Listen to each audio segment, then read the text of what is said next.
Hello दोस्तों, नमस्कार, आदाब, सत श्री अकाल और गुड इवनिंग। मैं एक बार फिर आप सबका स्वागत करता हूं नीट पीजी लाइव डेली में।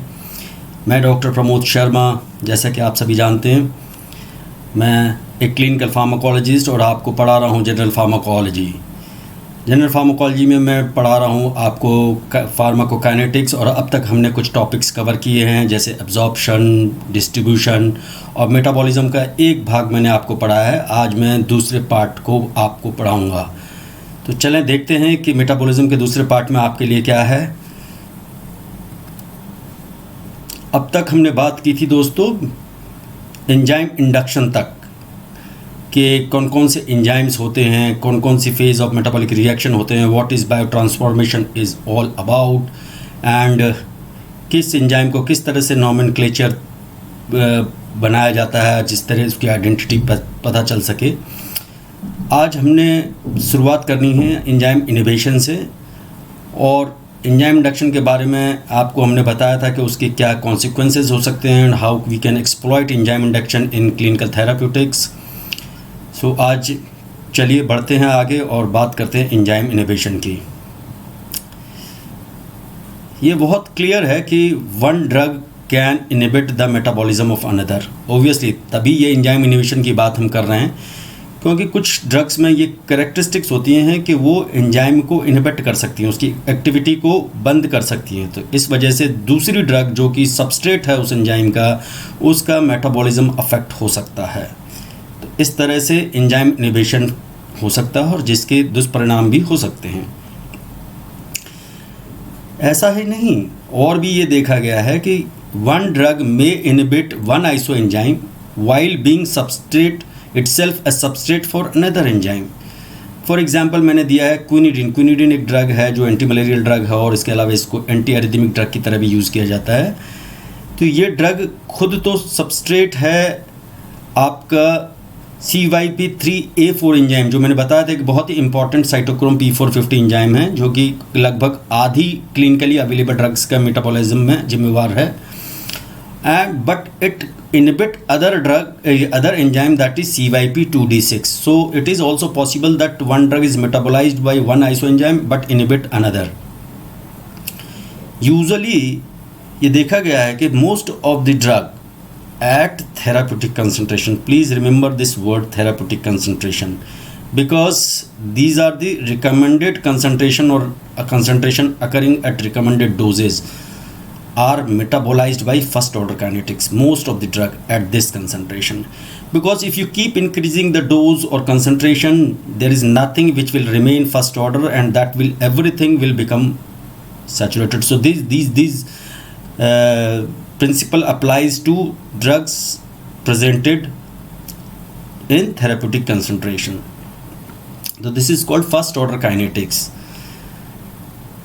Because of this enzyme inhibition, clinically significant inhibition तब होता है जब बहुत बार ड्रग्स होती हैं, एक ड्रग ने दूसरी ड्रग के मेटाबॉलिज्म को इनहिबिट किया, पूरी तरह से भी इनहिबिट कर सकती है। कभी क्या होता है कि एक ड्रग और दूसरी ड्रग, दोनों ड्रग सेम एंजाइम से मेटाबोलाइज होती हैं और दोनों उस एंजाइम के लिए compete कर रही हैं, तो that case called competitive inhibition. तो उस केस में मेटाबॉलिज्म अफेक्ट हो सकता है कुछ ड्रग का। लेकिन हम कब कहेंगे कि यह क्लिनिकली सिग्निफिकेंट इनहिबिशन है? ये तब होगा जब कि दोनों ड्रग की एफिनिटी सेम एंजाइम के लिए है एंड उनमें से कोई एक या दोनों मेटाबोलाइज हो रहे हैं by saturation kinetics. Saturation kinetics word use करते हैं हम जीरो ऑर्डर काइनेटिक्स। ये चीज़ें आपको और आगे क्लियर होंगी कि फर्स्ट ऑर्डर काइनेटिक्स का मतलब क्या है, सैचुरेशन काइनेटिक्स का मतलब क्या है। लेकिन सैचुरेशन का मतलब समझ जाइए कि अगर किसी भी ड्रग का इस सिचुएशन में, जैसे क्लिनिकल सिग्निफिकेंट इनहिबिशन की मैं बात कर रहा हूँ, कि वन ऑफ द ड्रग और any of the drug is following saturation kinetics, then what will happen? The enzyme will not be able to handle the extra drug, which is because of the inhibition of the metabolism. So in that case, the concentration of the inhibited drug will increase disproportionately and might lead to toxicity. It is usually in cases of drugs which follow saturation kinetics, usually not in the case of first order drugs obeying first order kinetics. हमने बात की थी कि enzyme induction में क्या होता है, नए एंजाइम मॉलिक्यूल्स बनते हैं. एक्चुअली एंजाइम की पॉपुलेशन बढ़ जाती है, उसकी फंक्शन नहीं बढ़ता है. Other than that, there is increase in messenger RNA of the enzyme, there is increased enzyme protein, there is increased weight of the liver, as you remember I discussed in the last class. So but enzyme inhibition in contrary is just and is by contrary have action within hours, onset within hours. But in case of enzyme induction, it took days to induce an enzyme, because for that newer enzyme protein was required, and that takes time to be synthesized. But here inhibition does not require production or synthesis of any new protein, and that onset may be within hours, and it occurs usually by direct effect. However, in case of enzyme induction, there required involvement of the nuclear receptors which directs synthesis of the new proteins, enzyme proteins and all that. So inhibition is a direct phenomenon, and it occurs fast, or even faster than enzyme induction. There are certain drugs, let me talk about the concept of extraction ratio. There are drugs which have high extraction ratio, and metabolism of such drug is dependent on liver blood flow. This sentence might be confusing for you, but let me make it clear to you that those drugs are considered as high extraction ratio drug which actually once cross the liver, more than 70% of it gets metabolized or altered or cleared or eliminated. ठीक है. So इस तरह की drug को हम high extraction ratio बोलते हैं, and it is dependent and on liver blood flow. Liver blood flow पे इसलिए क्योंकि यहाँ कैपेसिटी एंजाइम्स, लीवर एंजाइम्स की इतनी ज़्यादा है कि whatever drug is delivered to the liver, so maximum amount of drug liver को कितनी डिलीवर हो सकती है, it depends upon the liver blood flow. Liver का ब्लड फ्लो एक बार में जितना ले जा सकता है पर यूनिट टाइम, उतनी ही ड्रग एक्सपोज होगी मेटाबॉलिज्म के लिए. तो entire drug is eliminated, means more than 70%, और it may be 100% also, it can very more. It means more than 70% of the drug is eliminated in one circulation through the liver. So इस तरह की drug का metabolism depend करता है liver blood flow पे. That becomes a limiting factor because the enzyme availability in liver इतनी है कि और भी ज़्यादा ड्रग चली जाए तो वो भी मेटाबोलाइज हो सकती है, लेकिन यहाँ limiting factor becomes the liver flow, blood flow. It is called flow limited metabolism or flow dependent metabolism. One more example, you can see that propranolol reduces the rate of lidocaine metabolism by decreasing hepatic blood flow. Lidocaine is a drug which is used systemically in cases of arrhythmias, cardiac arrhythmias, and it is usually given by parenteral route. Because this lidocaine has very high first pass metabolism, has high hepatic extraction ratio, high ER drug. And propranolol is a beta blocker. It is known to reduce hepatic blood flow, and it in fact reduces its own metabolism with time because it reduces the overall hepatic blood flow. And it is when propranolol is used with lidocaine, what happens, the metabolism of lidocaine is reduced because lidocaine is following the property of high extraction ratio drug. So when there is reduced blood flow to the liver, and that was the only way to metabolize lidocaine, so what will happen? The total metabolism of lidocaine will decrease. So this statement is actually explained by this example. I suppose that you have understood what I want to say. Further, there are drugs which are actually exploited, though they are enzyme inhibitor, but they are exploited for, and they have clinical utility and is exploited in clinical therapeutics. For example, you can see this ritonavir. Ritonavir is an anti-HIV drug, falls under the category of protease inhibitors, and this ritonavir is a strong or potent CYP3A4 inhibitor. It is used to achieve therapeutic levels with low doses of other PIs or with low doses of other PIs. Usually what happens, ritonavir alone when used in HIV has very common side effects. That is why it was found that among all protease inhibitors, this has very potent CYP3A4 inhibiting property. So usually if it is used in HIV therapy, the doses are 600 milligram twice daily. But if it is used as an inhibitor of CYP3A4, its doses are 100 to 200 milligram twice daily, much lower than what is required for therapy. So as a booster drug, it is used as a booster in combination with other drugs, so that the inhibition metabolism of other drugs are inhibited and we can get therapeutic levels with lower doses of other PIs, so that will reduce the side effects associated with other PIs. So this ritonavir has been actually approved by many regulatory agencies to be used with other protease inhibitor, which can be used on once daily regimen, as a once daily regimen. And lopinavir is another protease inhibitor which is always available with ritonavir as a co-formulation. You cannot produce lopinavir alone. This is always available in combination with ritonavir. Fixed dose combination is there. So inhibition not always bad. This is up to us that how efficiently or how logically we exploit this mechanism of inhibition. So this is one of the good example of exploiting enzyme inhibition. Let's move to the next slide. That what are the mechanisms are there involved in enzyme inhibition? Like in enzyme inductions, there were drugs which actually interacted with certain nuclear receptors and led to the synthesis of increased enzyme protein. Different enzymes depending upon the type of drugs which is involved. But यहाँ enzyme inhibition में mechanisms different हैं. जैसे मैंने कहा था कि enzyme inhibition occurs by a direct effect and occurs early also, because there is no new synthesis of anything in this process. Cimetidine and ketoconozoles are very well known enzyme inhibitors.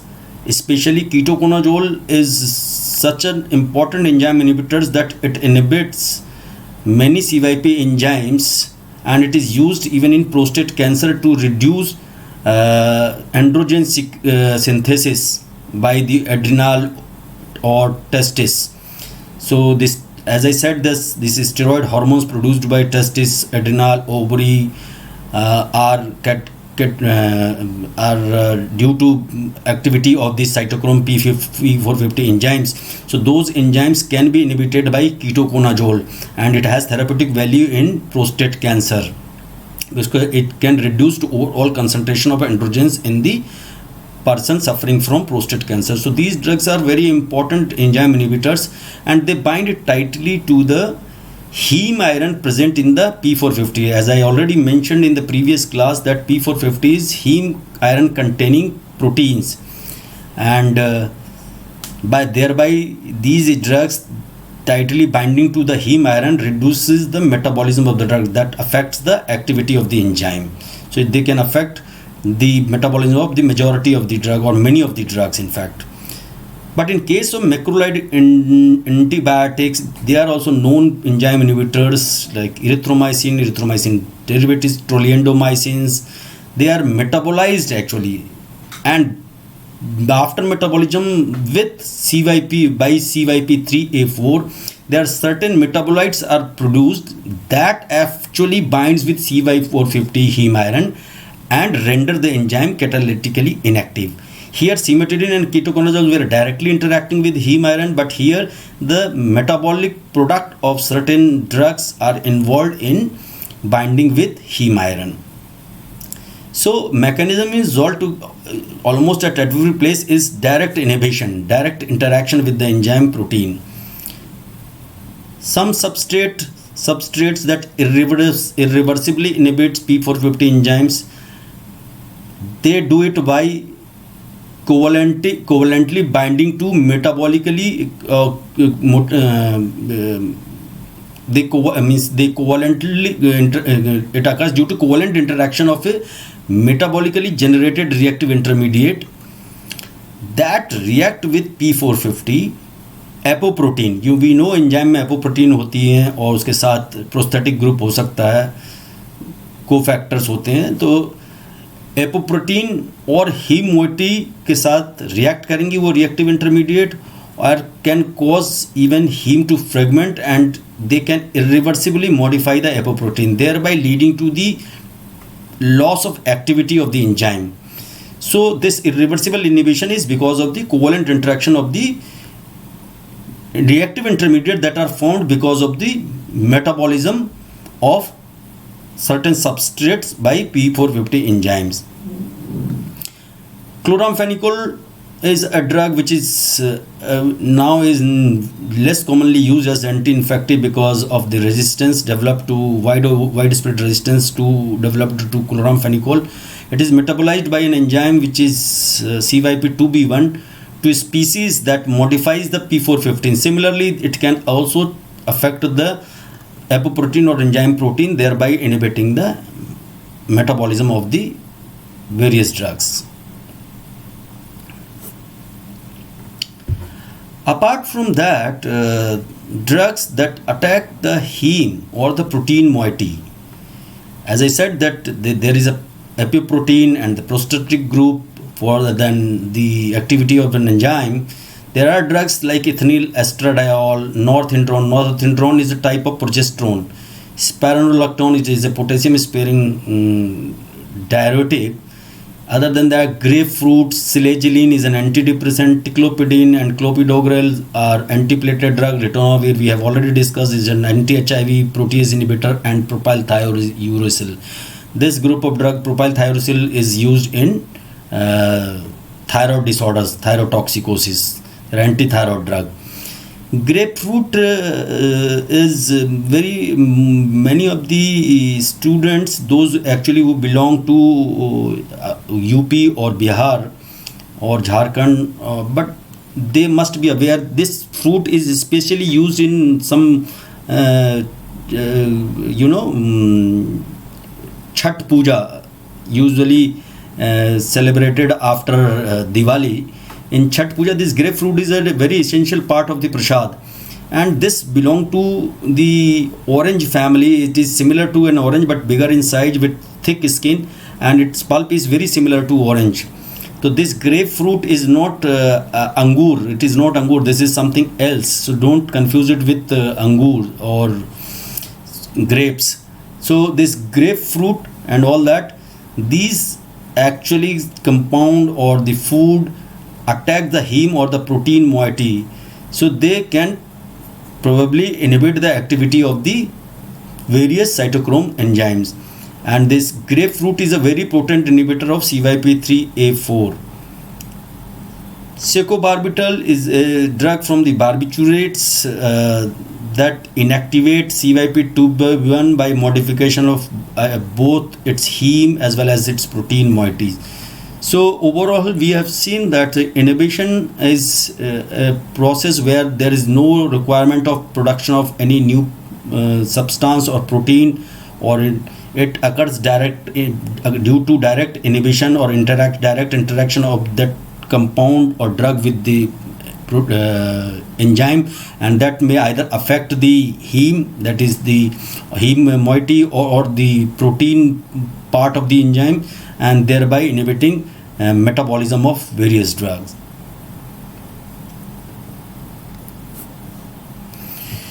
Now come to kinetics of metabolism. Till now you were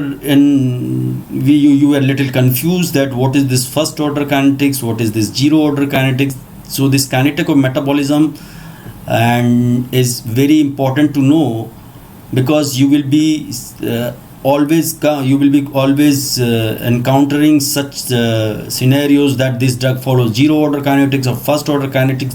Then you should be very much clear about the concept of these two terms. Which are the drugs which follow first order kinetics, what is its clinical implication and all that.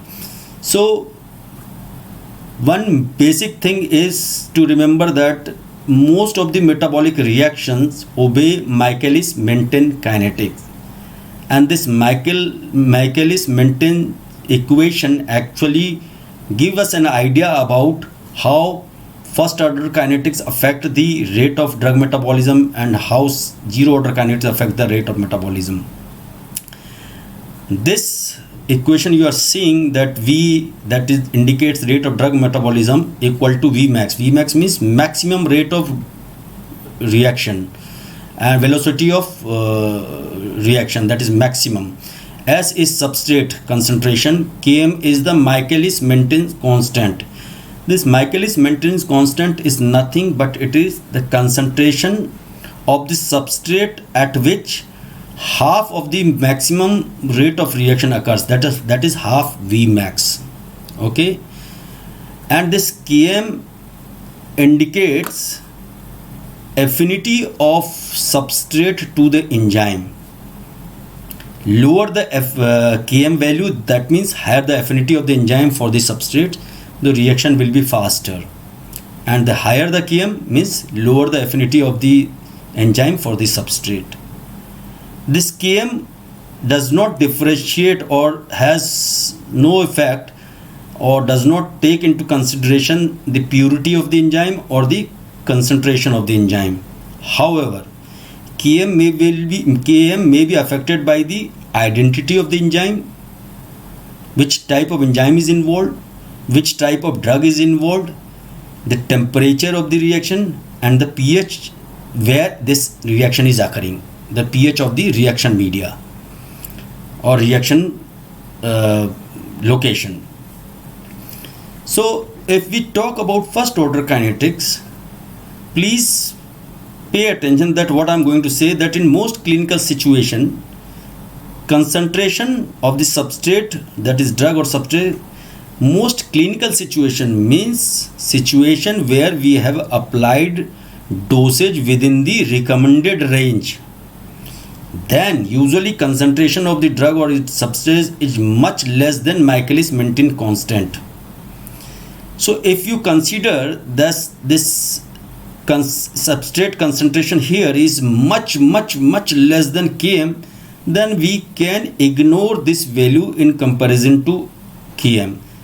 If we do that, the equation changes, which you can very well understand from this.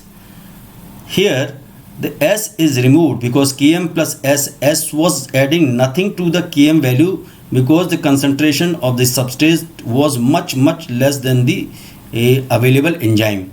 So the equation becomes like this, and this indicates that rate of reaction or rate of drug metabolism is directly proportional to the substrate concentration.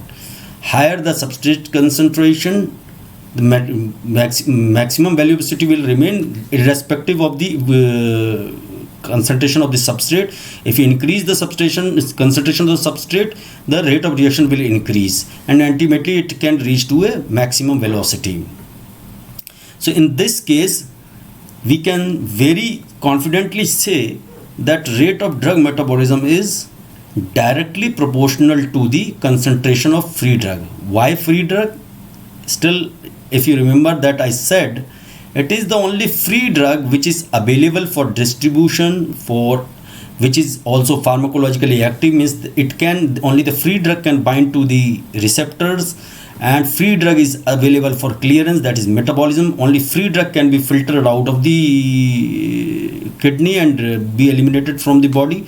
So it is the free drug.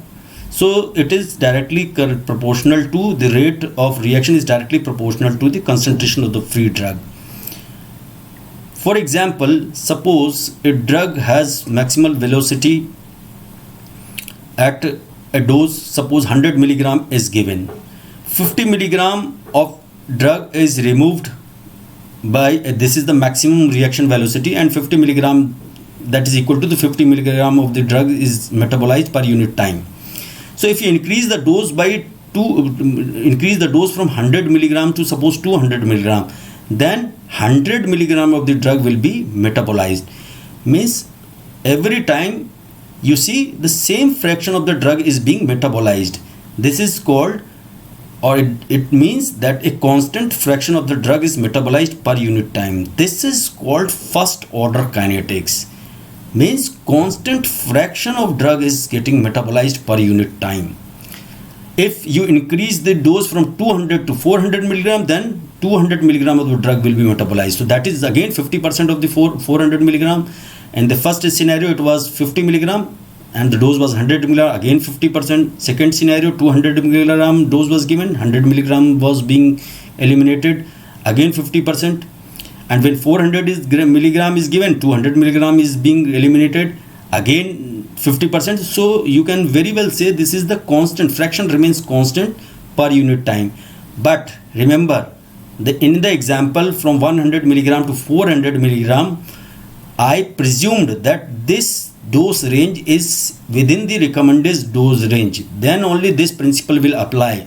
Otherwise, if you keep increasing the dose beyond any limit or beyond therapeutic limit or recommended doses, the drug may not behave as you expect that it will be behaving as per first order kinetics. So there is a limit, always limit to every system. So we have already cleared this first order kinetics, and you can see this Michaelis-Menten plot, and this is the equation we have already discussed. See this, as you keep increasing the substrate concentration, there is a linear increase in the reaction rate, and this is the reaction rate, and ultimately it reaches the Vmax where the curve becomes flat. You know, there is always a capacity of enzyme where there is a maximum. Beyond that, rate of reaction cannot be increased. This is called asymptote, means asymptote is achieved, the maxima is achieved. And Km, as I said, this is nothing but the substrate concentration at which half Vmax, means half of the maximal velocity, is achieved. So you can find out the concentration from here. The Km value can be considered from here, substrate concentration value. If this enzyme has higher affinity, then this will achieve even at lower doses. Km value will be less. So Km value less means enzyme has higher affinity for the substrate, and lower Km means the faster will be the reaction rate.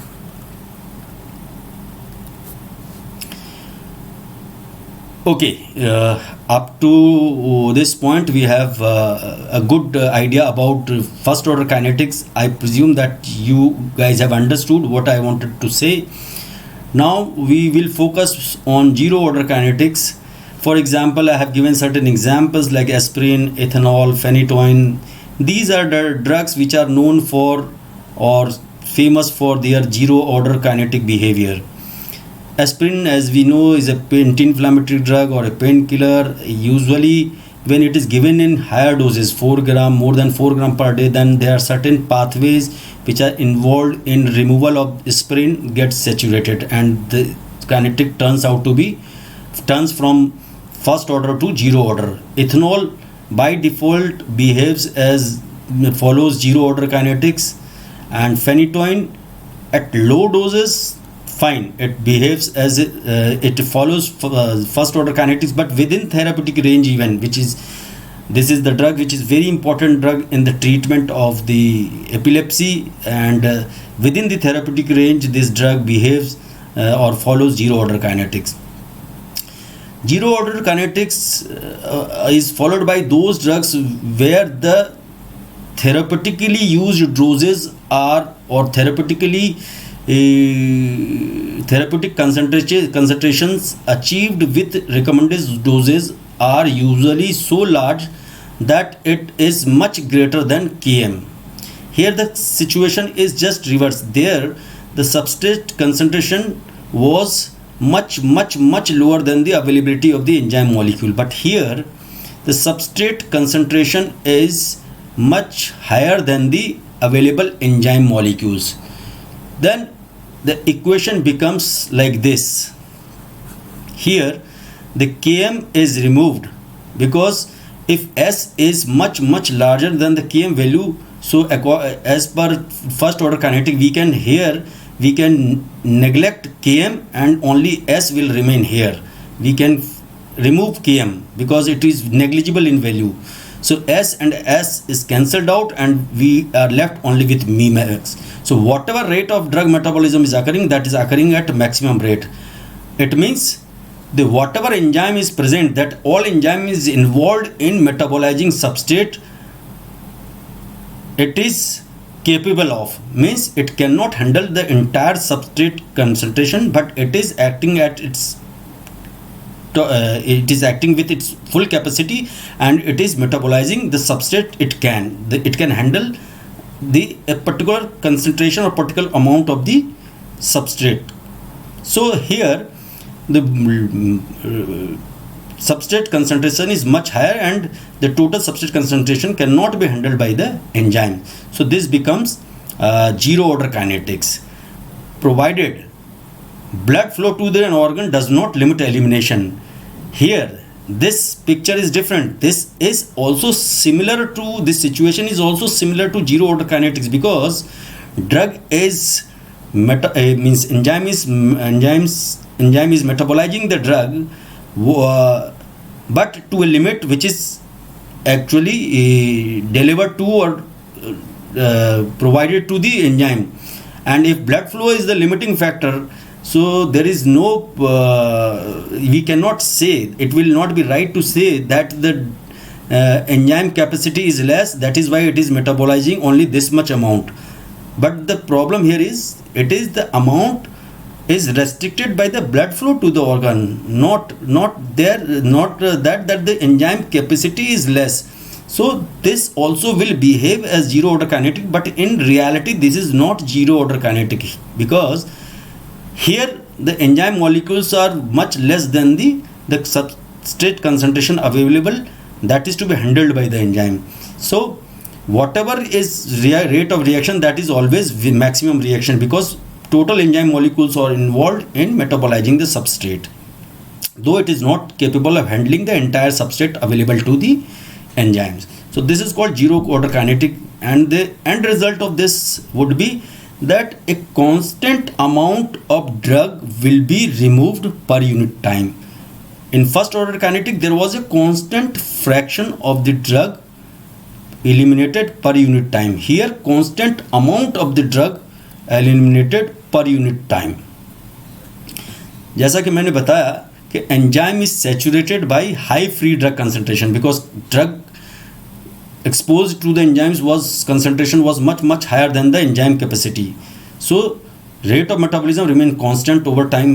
It cannot increase. It is occurring at the maximum limit or maximum rate. We have already seen from that equation that whatever velocity of the reaction is, that is equal to Vmax.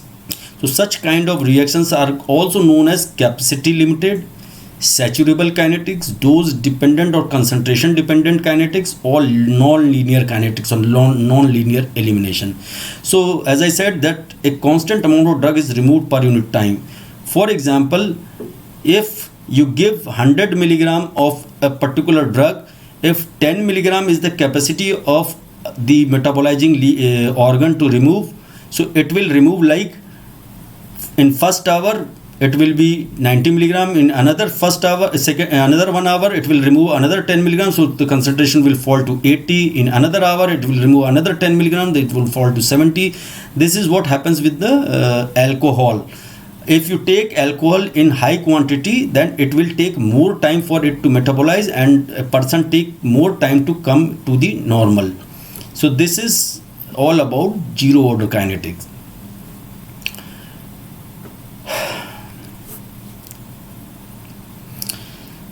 जब भी कोई process होती है तो that is always affected by many factors.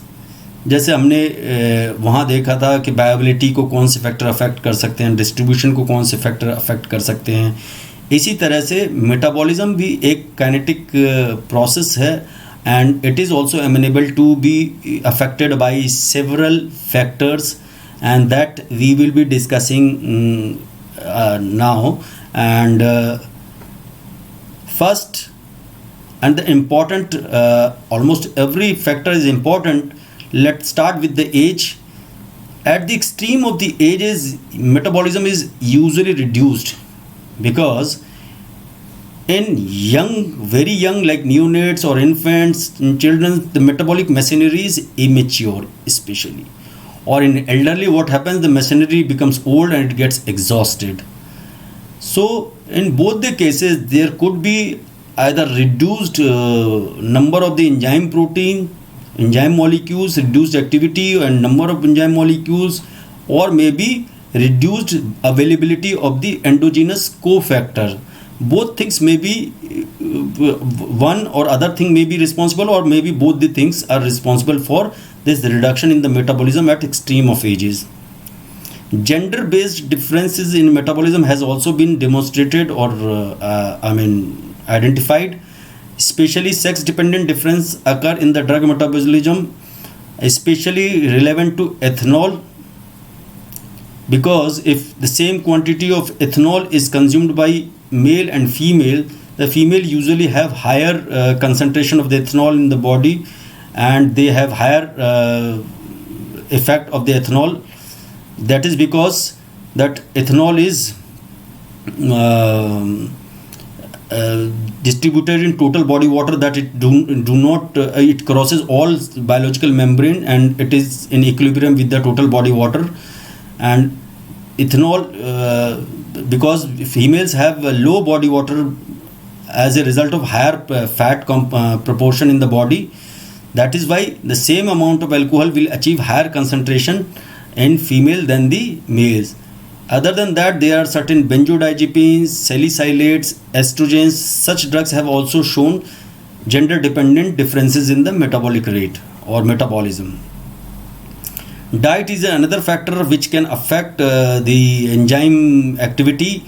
That protein deficiency will definitely slow the metabolism of enzyme, as all enzymes are proteins, and especially children affected with protein energy malnutrition may have deranged metabolism of certain drugs also. Among the diet, grapefruit juice I have already discussed is a potent inhibitor of CYP3A4. Not only that, P-glycoprotein.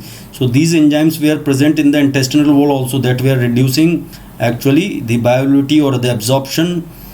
So such things, this grapefruit juice can increase concentration of many drugs. For example, protease inhibitors used in HIV infection, macrolide antibiotics, statins are the drugs which reduce cholesterol, and calcium channel blockers. These are the drugs used in hypertension and other cardiac conditions.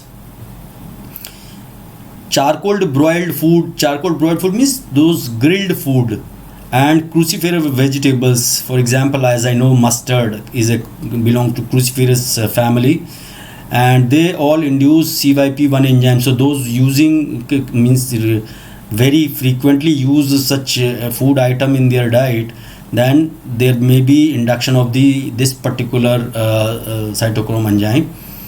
Other than that, the diseases may affect enzymatic status or activity of the body, especially the liver disease. Most of these enzymes are in the liver, is the most important site for metabolism. So definitely any chronic liver disease, cirrhosis, may affect liver enzyme activity. One by reduction in the total enzyme proteins, or another by impaired uptake of the drug because of the alteration in the blood flow to the hepatocytes. Other conditions like congestive heart failure, that is because of the inefficient pumping of the blood. So that leads to reduced pumping of the blood to the livers. So unless until the drug is delivered to the liver, how it will be metabolized? As I said, even if a drug is highly lipid soluble and is highly undergo extensive metabolism, but if it is not delivered to the site of metabolism, that is liver, because of the reduced blood flow, the metabolism will get affected. Another disease is hypothyroidism. There diseases may be many, but I am considering the important one, the hypothyroidism. The basal metabolic rate is altogether low, so there is also enzymatic activities are also reduced in proportion. Not only that, certain infections like bacterial infection or viral infection can lead to release of various inflammatory mediators, cytokines, nitric oxide. that can directly inhibit or inactivate the cytochrome enzymes, or make even cause the degradation or enhancement of their enhance their degradation. So these are the conditions, and excuse me,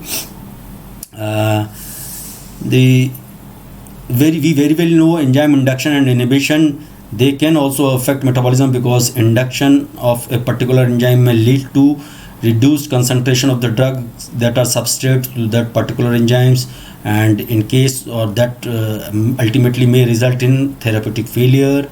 And in case of inhibition, as I said, if drugs which are substrate to that enzymes which are inhibited are following saturation kinetics, there is high likelihood that the concentration will increase disproportionately, and there may be a situation leading to toxicity or toxic effect on the body.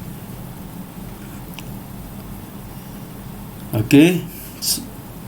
Other than that, obviously the genetic factors do play a role in deciding the enzymatic activity, and we cannot predict just by seeing a patient unless until we have a genetic makeup of that particular patient.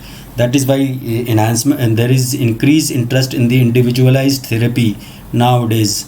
And succinylcholine is a drug which is used in anesthetic. It is a skeletal muscle relaxant, used in during the anesthesia to paralyze skeletal muscles. And this is nothing but it is two molecules of acetylcholine joined together. So this is metabolized by an enzyme called pseudocholinesterase, which is present in the plasma. But patient who have defective gene for this particular enzyme will not be able to metabolize as a normal person can metabolize it. So the capacity is half of the normal. So that leads to certain problems with the person who have been administered succinylcholine, and that is that it may lead to prolonged apnea, because if you are paralyzing all the skeletal muscles, so the muscle of respiration will also be paralyzed, and that will lead to apnea. So prolonged apnea is observed in such patient. Then only we come to know that this person is actually having defective or less pseudocholinesterase in their plasma. Other than that, we have enzymes that are responsible for conjugation of isoniazid. So this isoniazid is acetylated by acetyl transferase, and we know an acetyl transferase isoform 2 is actually less available because of the genetic variability. So such patients so slow acetylation of isoniazid, and accordingly there is metabolism of warfarin, that is hydroxylation of warfarin. It is a type of oxidation reaction carried out by cytochrome P450 enzymes, and the cytochrome P450 enzymes involved in warfarin metabolism is CYP2C9, which is also notorious for polymorphism.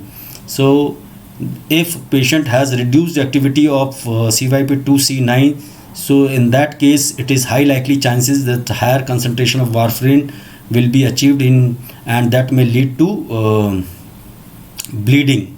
So such individual needs to be identified beforehand, and we should start dosing from the lower range, or much lower doses should be initiated in such patient. This UGT polymorphism, UGT is UDP glucuronosyl transferase, which was a enzyme involved in conjugation, but it was a microsomal enzyme. Other conjugation enzymes were non-microsomal. This is also amenable to polymorphism, and if that occurs, it can lead to hyperbilirubinemic disease, because bilirubin is glucuronide conjugation is the pathway for metabolism of bilirubin, and that can lead to reduced activity, can lead to hyperbilirubinemic disease, as well as this enzyme is involved in the conjugation of several drugs. If that conjugation does not occur, impaired conjugation occurs, so that drug will not be finally eliminated, as many of the drugs which are eliminated by this route have active metabolism or the active drug will remain in the circulation for the longer time, and that may lead to enhanced therapeutic concentration, enhanced plasma concentration, and may result in side effects or even frank toxicity.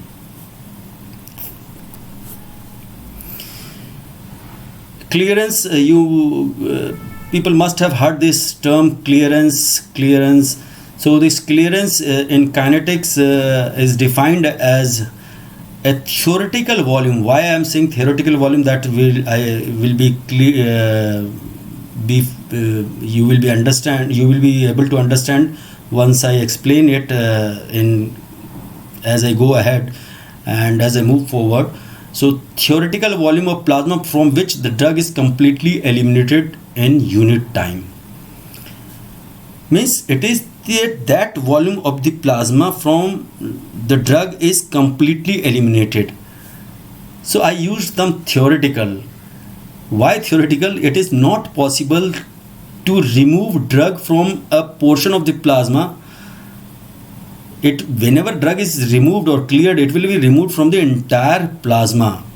Maybe 1 milligram per ml at the rate of 1 milligram per ml, or at the rate of 2 milligram per ml. It cannot happen that, or it is very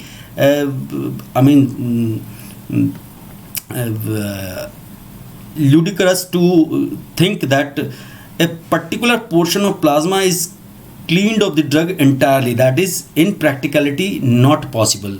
That is why I have used term theoretical, but this is the way to explain clearance. Let us see how that a factor that predicts the rate of elimination of drug in relation to the drug concentration. This is the purpose of the clearance.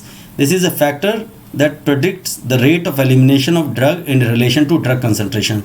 So clearance can occur in different organs. That liver is the most common. Clearance means metabolism, being cleared, and the drugs which are actually not metabolized and excreted unchanged by the kidney, then that will be the clearance organ. That is called clearance. Otherwise, that is, if only inactive metabolites are being removed by the kidney, that will be called as excretion, exit of the drug from the body. Okay, so clearance means always active drug. We will take in account the active drug, clearance of the active drug. Not only that, that liver always metabolize drug. It always secrete drugs in the bile and excreted unchanged in the bile through feces also. So that is also one of the way of clearance of the drug. So as it is mentioned in this statement, the clearance of the organ is the rate of elimination in relation to the drug concentration. So rate of elimination of that organ divided by concentration and multiplied by Q. Q is nothing. Q is the blood flow to that organ, and rate of elimination is the concentration which is presented to the organ, means arterial blood flow. The blood is coming through an artery to that organ. So concentration at the arterial side minus concentration at the venous side, the blood which is exiting the organ. So this is rate of elimination, and applying this formula we can find out the clearance. Now I will make it clear to you why I use the term theoretical. For example, see, if we put certain values in that formula, for example, the concentration of a drug entering liver per minute. Look at this. Entering liver per minute is 10 microgram per ml. Means entering the liver per minute 10 microgram per ml, means it is the Ca, concentration in the arterial blood, and the concentration leaving the liver is 8 microgram per ml, that is Cv. This is the concentration is venous flow. And as I said, clearance is rate of elimination in relation to the concentration. So concentration is 10 microgram per ml, which is presented to this organ. So we have formula that Ca minus Cv, so means 10 minus 8 becomes 2 microgram per ml, and the concentration which was presented to the organ was 10. So it is 8 upon 10, or flow to the liver is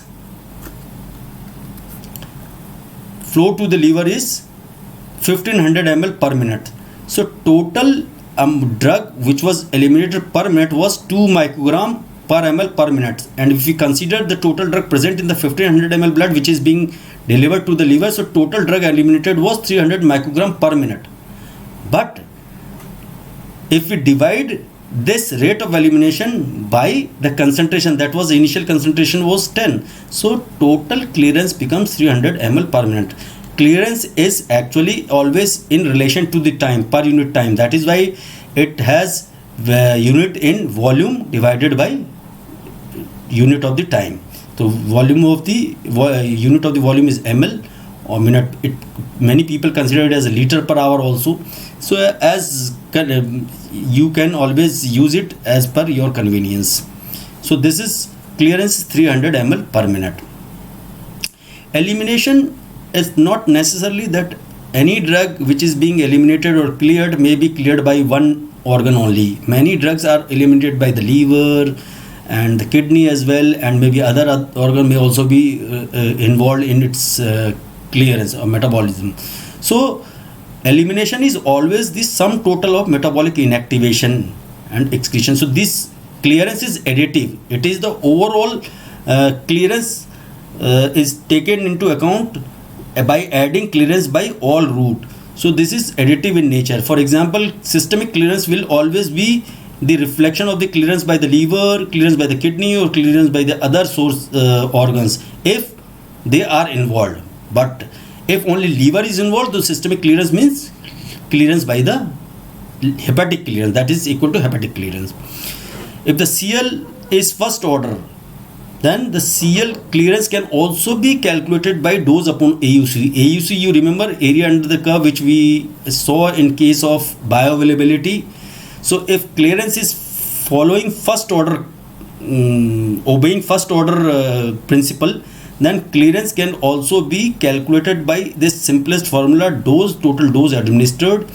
And if it is given IV, then you can take entire dose as such, or if you give it by other route, then viability factor should be considered along with the dose and divided by AUC. That will give you an idea about the clearance.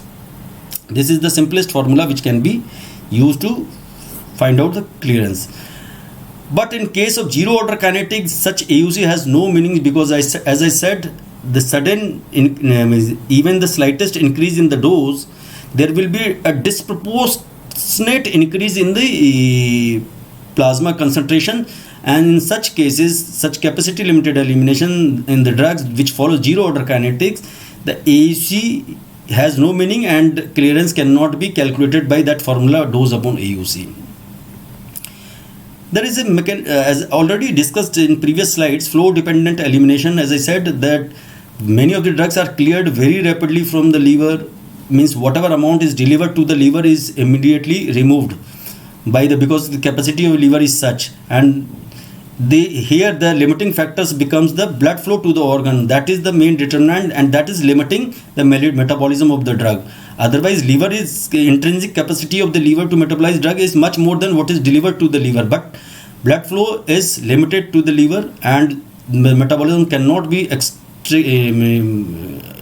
enhanced beyond that value, or cannot be increased, because whatever extraction is occurring or metabolism is occurring, that is occurring at the maximum, because blood flow, it is the entire drug which is delivered to the liver through the blood is getting metabolized.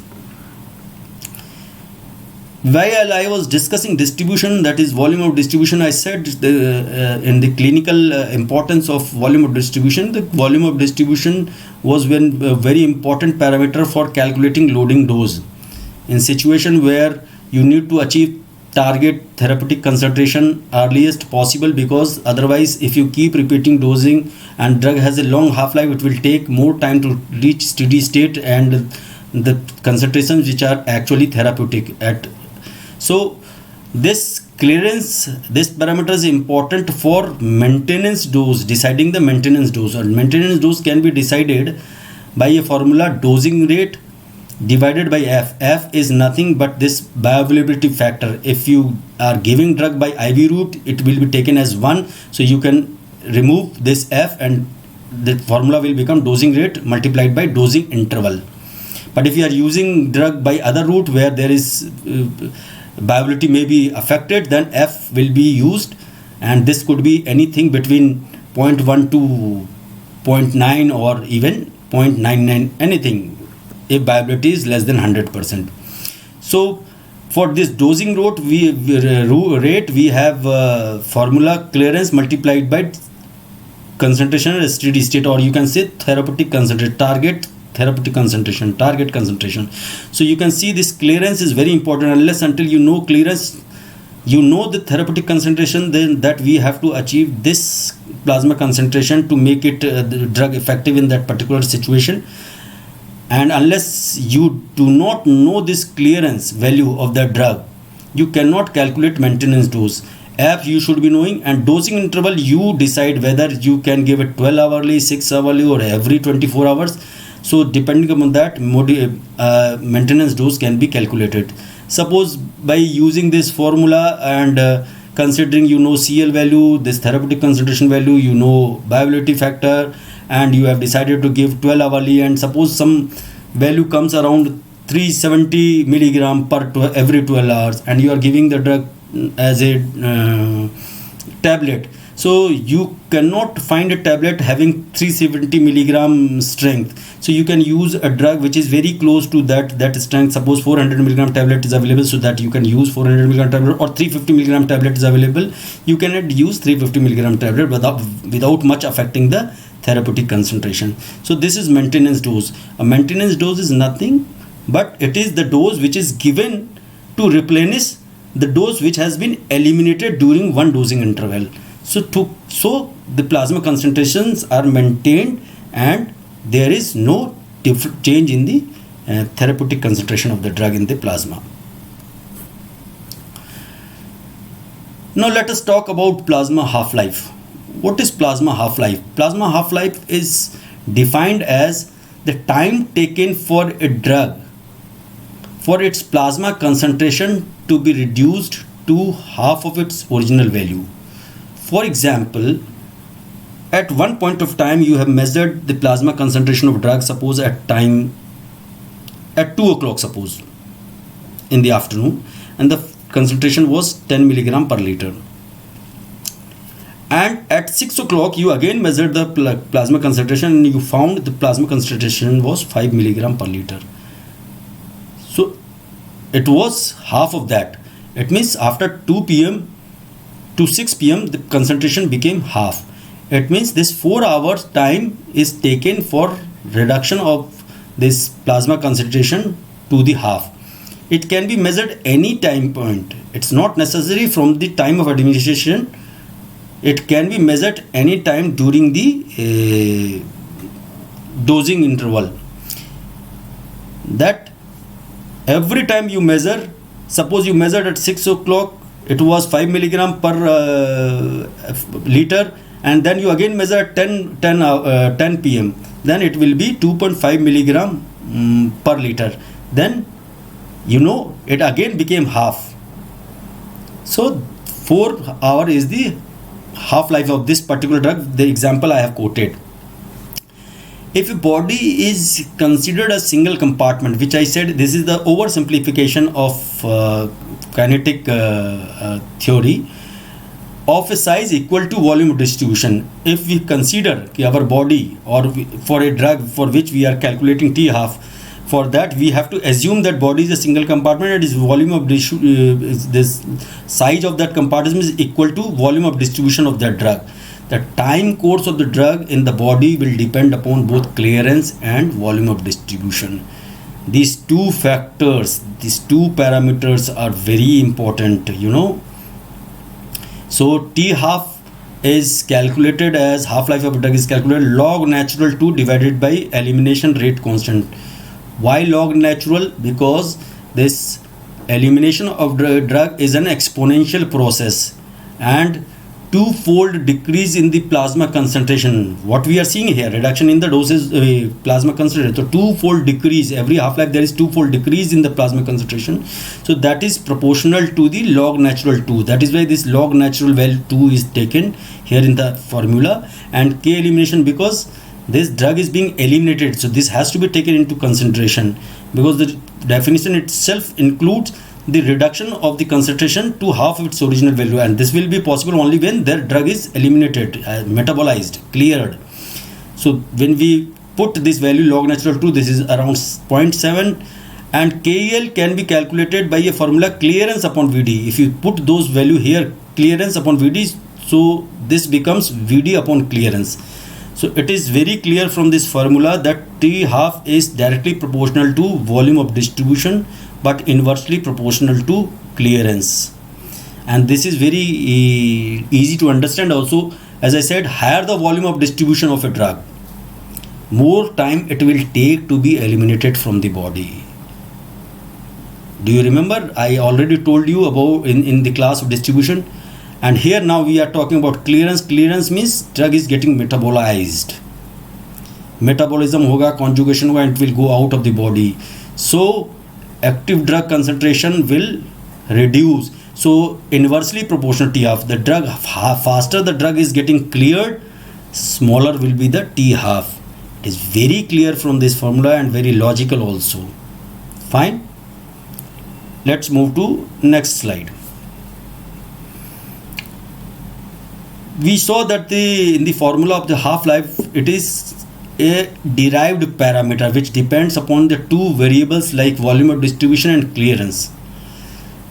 The problem is that in both can change independently, like clearance remain constant but VD changes, VD remain constant but clearance changes, or if so whatever change in the half-life is observed, we cannot predict that which factor is responsible for change in this half-life we are seeing or observing.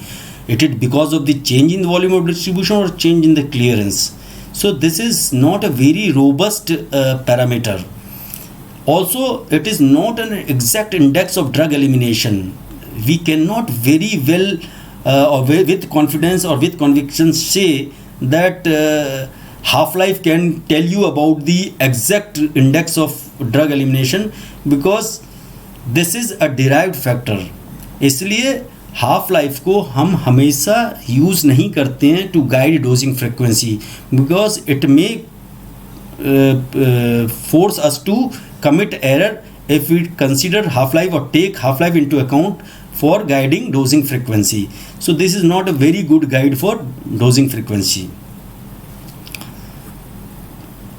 But T half is useful in certain situations, like it will tell you that time required to attain, how much time will be required to attain 50% of the steady state or to decay 50% from the state plasma concentration after a change in the rate of drug administration.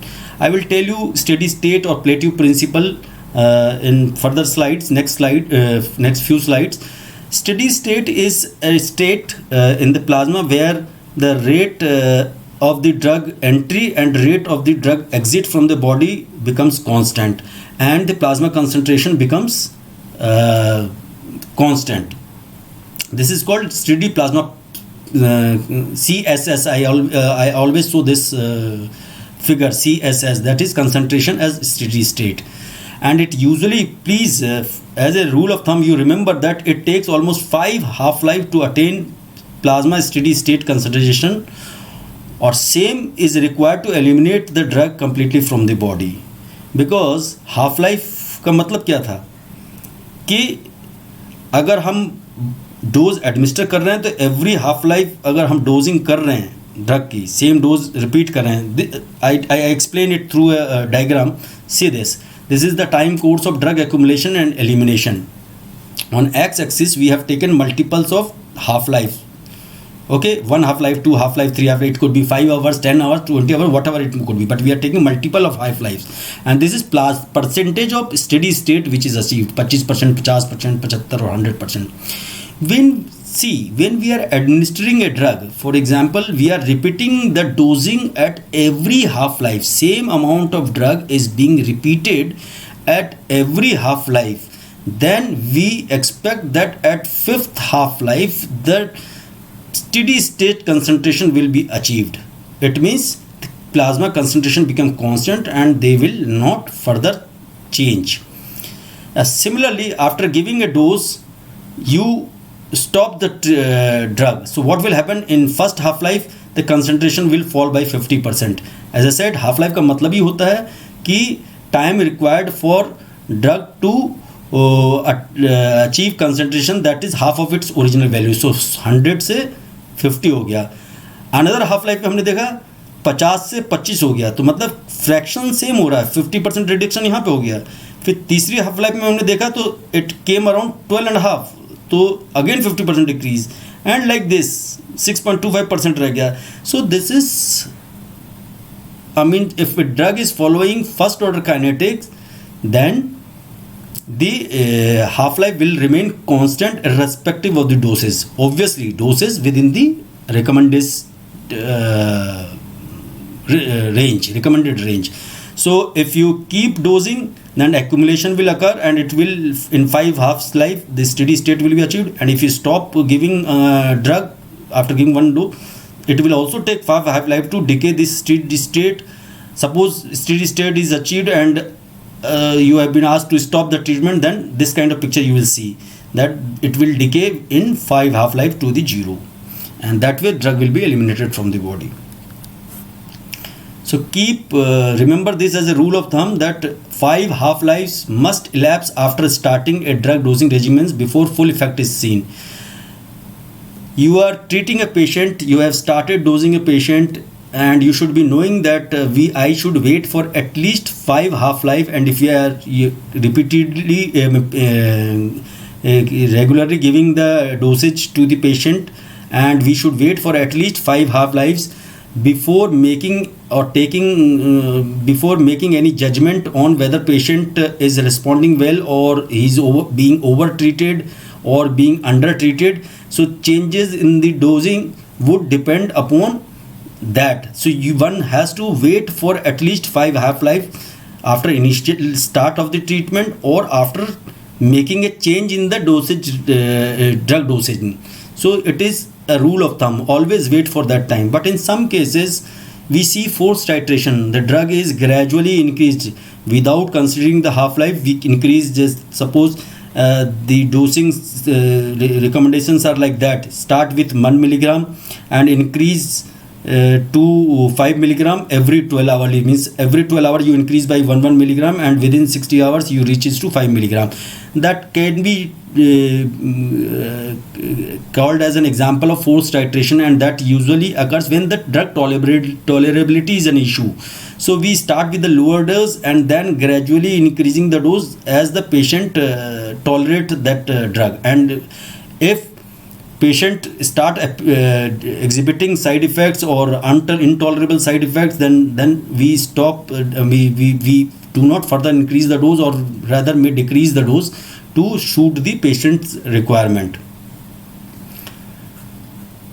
As I said that if drug is following first order kinetic, and then the T half will remain constant. It will remain constant if a drug has half life of 4 hours, so it will remain constant. If you give 100 milligram dose, it will remain constant, as same 4 hours. If you give 200 milligram, if you give 400 milligram, if you give 800 milligram, it will remain constant. For every dosing it will be 4 hours, provided that the dosage we are administering fall within the recommended dosage range. Fine. T half increases with the dose increment as clearance becomes progressively decrease in zero order kinetics. As I said, when a drug follows saturation kinetics, a slight change in doses or increase in doses will lead to disproportionate increase in the plasma concentration, and T half increase will not be predictable. It will be unusually prolonged. So this is the case in zero order kinetics or saturation kinetic. What is plasma steady state? In fact, you must have got some idea from previous slide, but let me explain you once again that steady state occurs after a drug has been given for approximately 5 elimination half-life. There is repeated administration, and 5 elimination half-life time equal to 5 elimination half-life is required to achieve steady state concentration. And as I already told you, that steady state, the rate of elimination equals to the rate of administration, and the concentration time curves after each dose at steady state becomes very similar. They are so similar that they can be superimposed on each other. That will be made clear from this picture. This is what, first dose was given and there was a peak concentration achieved, and here are the multiples of elimination half-life. So we are repeating same doses every half-life, you can see. And after 5 half-lives we see that this average concentration, plasma concentration, becomes almost, that CSS, almost constant. But then you say, what are these red lines up and down? These are fluctuations, but we are talking about average concentration. So average concentration become constant, fluctuation will always be there, and how this fluctuation can be taken care of, I will tell you. But as a rule of thumb, remember these things, that peak concentration of drug at steady state is exactly or nearly 2 times of the peak concentration achieved after first dose if dosing is repeated as every t-half of the drug with similar dosage. See, after the first dose, peak doses achieved is around, मेरे ख्याल से 1.6 के मैंने 1.6 नहीं 70.7 के बराबर है करीब करीब. And at the you see at the almost at the steady state it is around 1.4 almost. So it will be, if the drug same amount of drug, same dose repeated every half-life, half-life equal to that drug, then the concentration at the average plasma concentration achieved at the peak peak concentration achieved after each dosing at steady state will be double of the peak concentration achieved at after giving the first dose. Now, steady state is independent of dosage of the drug. Whatever dosage you give, the time to steady state is always constant, that is 5 half-life of the drug. It will depend upon the half-life of that drug, not the dosages. And as I said, it takes approximately 5 half-lives to achieve steady state. And steady state concentration, average concentrations are proportional to the dose. Obviously, if you increase the dose, the average concentration will go up. But if you increase the dosage interval, suppose you are giving the same dose, here in this case you are repeating the same dose every half-life, but you have changed the regimen and now you are repeating the same dose every 2 half-life. So what will happen? It will be inversely proportional, means steady state concentration or average concentration will fall, right? Fluctuations, you see, after steady state concentration, average concentration become constant, but when you give dosage, they causes rise in suppose the dose is given here, there is a dosing interval always. Here it may be case of 4 hours or 6 hours, depending on the half-life of the drug. So from we call it trough concentration. From trough concentration, the concentration increases, reaches to the peak, and up to the next dosing interval it again falls to the trough. So these are called fluctuations. So in many drugs disease conditions, these fluctuations may not be right, because at some times the concentration, when it remains above this average concentration, drug is effective, but when it falls below that, the drug becomes ineffective. So in such cases it will be difficult to treat a patient using this strategy. In that cases where fluctuations are not required, we have to have some alternative. Either if drug is being given as IV infusion, means parenterally, if you have infusion available, we can give it as an infusion, because infusion will give you a constant rate. And the advantage with infusion is that you can adjust its speed or delivery of the dosage. You can fine tune it easily. So that is the best way to achieve or eliminate fluctuation completely.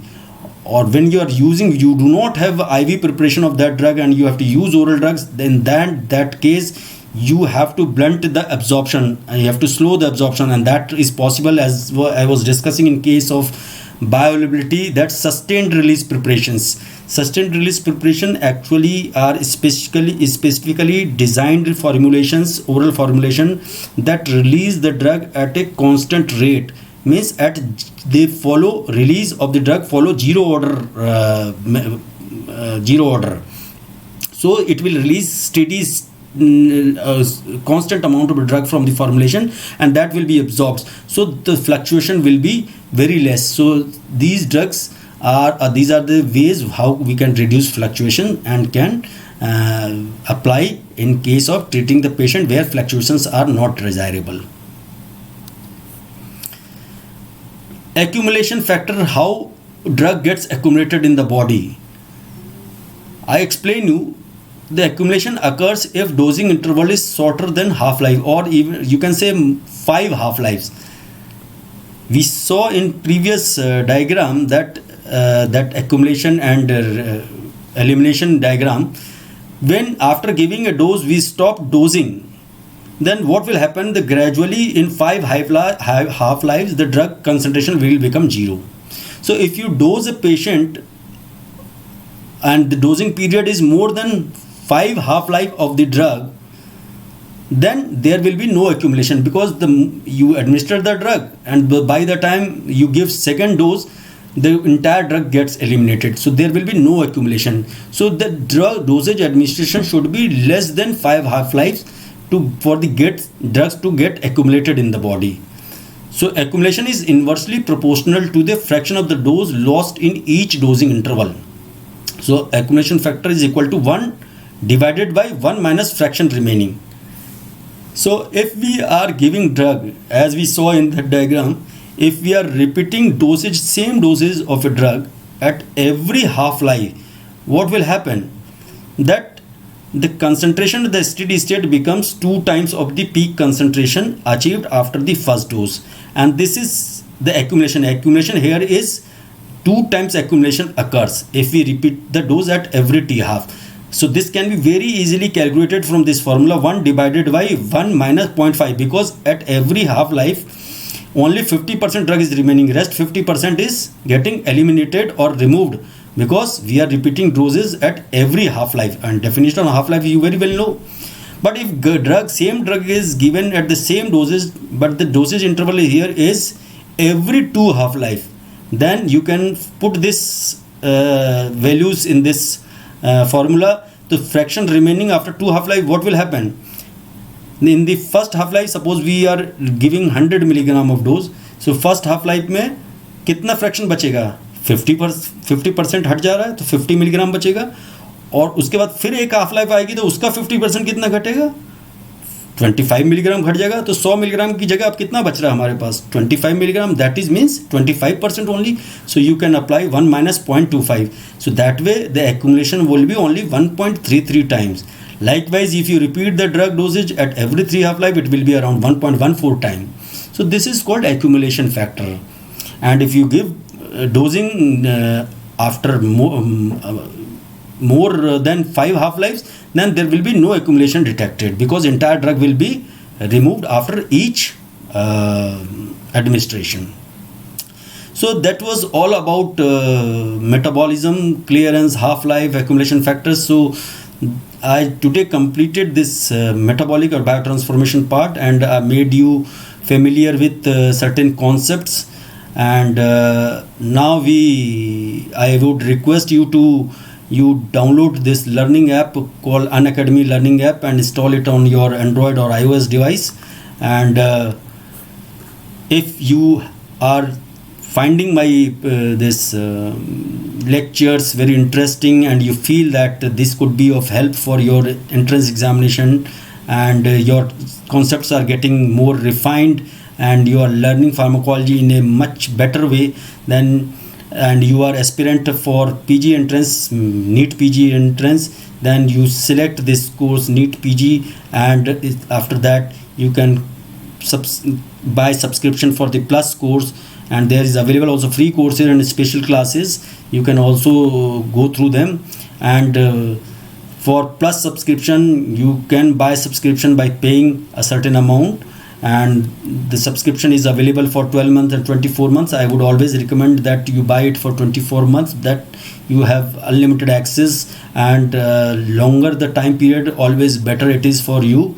So you can use it for 2 years uninterrupted use. And don't forget to apply code if you really loved my classes and found them really beneficial for your preparation. So use code Dr. Pramod, DRPRAMOD, and get instant discount or 10% on the payment you are making to buy this subscription. And I would always you subscribe to this particular NEET PG channel on YouTube, and like as much as possible, share it with your friends, relatives, and don't forget to push this red bell, because it will give you the instant notification of any new update is there. So please do as I say, and provided that you like my lecture and you find them really helpful for your entrance preparation. But don't forget to use a referral code, because it is essential for you to get 10% off on your subscription value, and you need to pay 10% less. But apply code DRPRAMOD Dr. Pramod. So this is my good wishes are always with NEET PG aspirant, and I hope they will do well after following my classes and learning good or developing or enhancing their concepts in the field of pharmacology. Thanks for your attention. Thank you. Bye.